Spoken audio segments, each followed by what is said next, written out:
Сәлем достар, менің каналыма қош келдіңіздер. Мен бүгін сіздерге логоневроз, яғни тұтығу жайлы айтатын боламын. Тұтығу дегеніміз ол ең алдымен психологиялық саладағы сөйлеу әрекеттерінің бұзылуы болып табылады.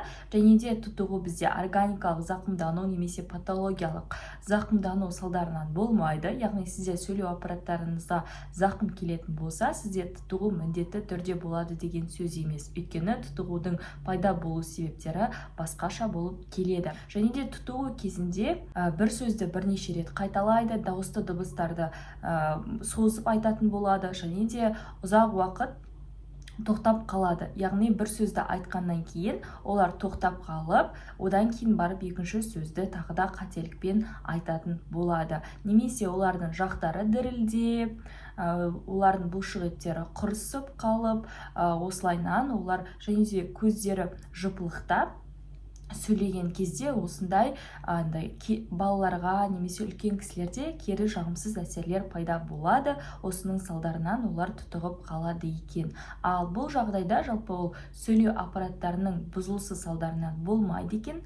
Логоневроз, яғни оның салдары, оның себептері басқаша болады. Сөйлеу мүшелерінің құрысулары ол сіздің дұрыс тыныс алуыңызға көмектеспейді, яғни керісінше сіздің тыныс алуыңызды баяулатып, сіздің сөйлеп жатқан сөзіңізді барынша тез аяқтауға себеп болады екен. Тұтығудың пайда болу себептеріне келетін болсақ, ең алдымен ол жұқпалы аурулар, әртүрлі жұқпалы аурулардың кесірінен балаларда тұтығу процесі орын алуы мүмкін. Ал келесі кезекте эндокриндік жүйенің дұрыс жұмыс жасамауы, яғни білесіздер, қазіргі таңда негізі босанар алдында болсын, әйел кісілерге, ер кісілерге болсын, арнайы чекап өту керек, яғни олардың эндокриндік жүйелері дұрыс жұмыс жасау керек. Сол кезде балаға да дұрыс ақпараттар беріледі, балаға дұрыс, яғни пайдалы заттар берілетін болады.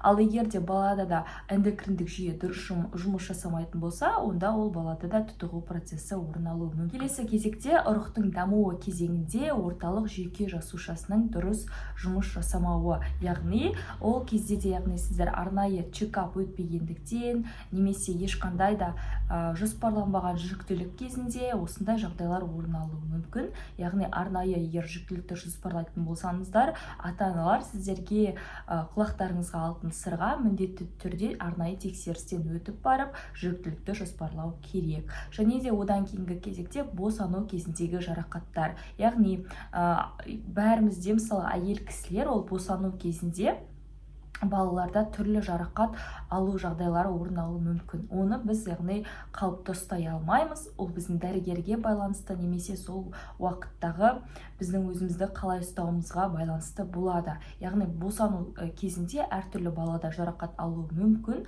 Сол жарақаттардың салдарынан да осындай тұтығу процесі орын алады екен. Тұтығудың тағы бір себептері ол бізде жалпы сөйлеу барысында балалар ең алдымен қазақ тілін меңгереді, немесе орыс тілін меңгеріп жатады. Яғни сіздер сол бір тілді меңгеріп бітпей жатып оған екінші тілді де тықпалап үйрететін болсаңыз, ол да баланың тұтығуына әкеліп соқтырады екен. Одан кейінгі кезекте жалпы көптеген жағдайларда тұтығудың басты себебі ол баланың психикасында болған өзгерістер, қорқулар, күйзелістер, осының барлығы да ол тұтығуды тудырушы факторлар болып табылады. Достар, ең басты нәрсе бұл жерде ата-ананың рөлі. Өйткені ата-ана да мысалға кей жағдайларда балаларға жоғары талап қойып, олардың күйзеліске ұшырауына себеп болады, немесе балалар мен олардың көзқарастары сай келмей, оларды жазалауға тырысады екен. Осының салдарынан да жалпы тұтығу процесі орын алуы мүмкін екен. Сол себепті де барынша балаға өзіңіздің жақсы көретіндігіңізді білдіріп, оның көзқарастарын жоғары бағалауға тырысқандарыңыз жөн болады. Ең басты нәрсе тұтығуды кез келген жаста емдеуге болады екен.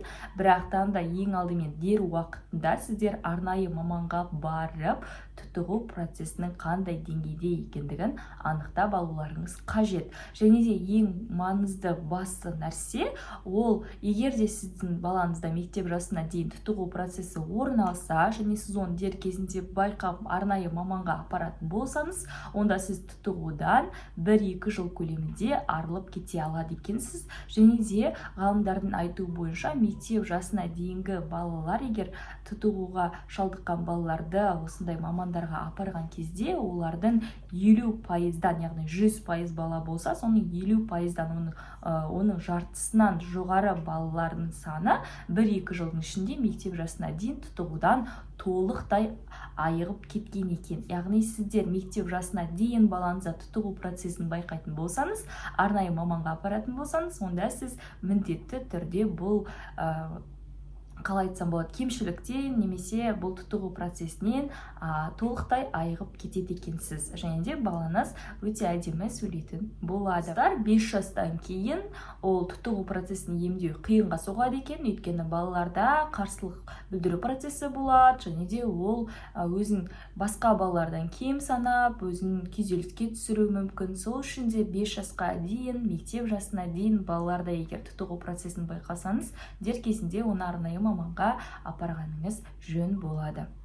Достар, осымен бүгінгі видео аяқталды. Егер де менің видеом ұнаса, менің каналыма тіркеліп, лайк басуды ұмытпаңыздар. Келесі видеоларда мен сіздерге тағы да тұтығудың себептері, оны қалай емдеу керек, қандай мамандарға бару керек, сол жайлы айтатын боламын. Олай болса, келесі кездескенше аман сау болыңыздар.